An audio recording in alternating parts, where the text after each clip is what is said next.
Résumé du chapitre 1, Portuitus. Dans la ville historique de Boulogne-sur-Mer, un groupe de 5 lycéens voit son quotidien bouleversé lors d'un retour de cours. Alors qu'ils traversent un parc familier, une tension inhabituelle s'installe. Lucia, l'une des amies, ressent une énergie mystérieuse qui culmine avec l'apparition soudaine de 3 inconnus vêtus de noir. Ces derniers, dotés de pouvoirs surnaturels, ciblent le groupe et déclarent vouloir éliminer tous sauf l'un d'entre eux, pour une raison obscure. Léo, jusque-là discret et énigmatique, se révèle être bien plus qu'un simple lycéen. Doté de capacités extraordinaires, il affronte les assaillants avec une confiance et une puissance inattendues. Au fil de l'affrontement, l'intervention d'alliés mystérieux éclaire un peu plus les enjeux, des secrets liés à une organisation appelée Manus, un complot plus vaste, et une menace qui dépasse l'entendement des adolescents. Lucia, témoin de cette confrontation, se retrouve plongée dans un monde de pouvoir et de mystère.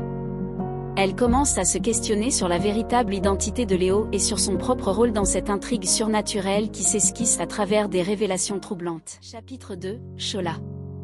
Après une nuit perturbée, Lucia se réveille et tente de retrouver une routine normale malgré les événements surnaturels de la veille. À l'école, tout semble inchangé, mais elle ne peut s'empêcher de remarquer des anomalies, comme le comportement de ses amis, qui ne se souviennent de rien. Lors d'une rencontre discrète, Léo lui annonce qu'il lui révélera des informations cruciales après les cours.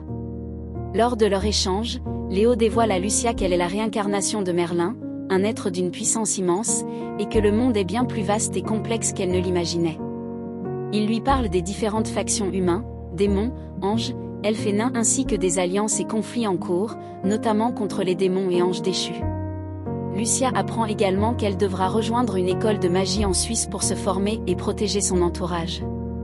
Ses parents, déjà au courant de sa véritable identité depuis des années, lui confirment leur confiance en Léo, bien qu'ils soient attristés par l'idée de la séparation. Le chapitre se termine sur une Lucia bouleversée, mais déterminée à en apprendre davantage et à embrasser son rôle dans ce monde inconnu. Lucia commence à organiser ses connaissances sur la Manus et la magie. Lorsqu'elle arrive en cours, elle apprend l'arrivée d'une nouvelle élève, Ara N, qui s'installe à côté de Léo. Ce dernier semble agacé par sa présence, ce qui intrigue Lucia. Durant le cours de sport, Ara et Léo s'affrontent intensément lors d'un match de handball. Après les cours, Léo donne rendez-vous à Lucia au gymnase, où Ara lui révèle qu'elle est envoyée par la Manus pour lui enseigner la magie. Lors de son premier entraînement, Lucia réussit à maîtriser plusieurs éléments, feu, télékinésie, eau, vent et électricité. Ara, qui est à la fois humaine et vampire, lui explique certaines bases du combat magique.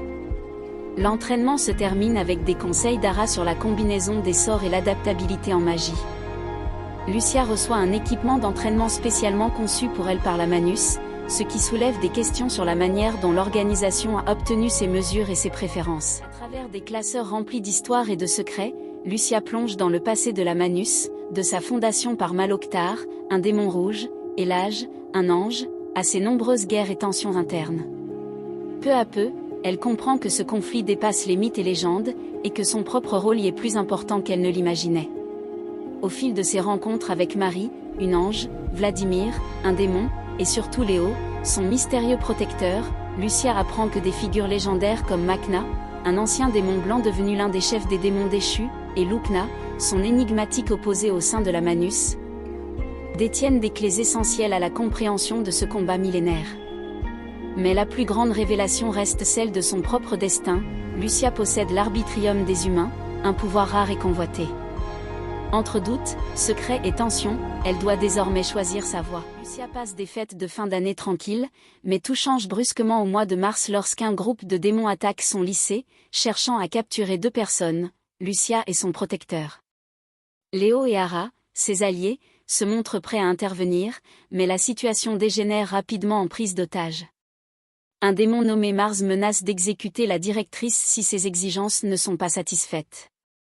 Alors que la tension monte, Léo confronte Mars, et un combat intense éclate. Une mystérieuse lancière élimine un des assaillants.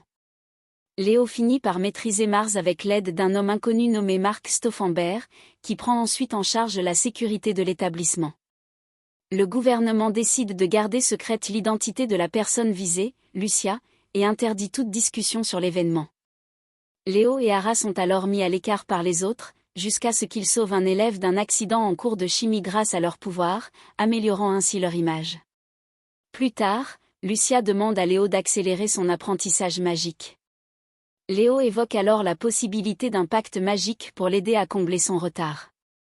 Le chapitre se termine sur une discussion entre Lucia et son chauffeur Andrew, un humain lié à la Manus, qui lui raconte son passé avec Léo et sa femme, une politicienne locale.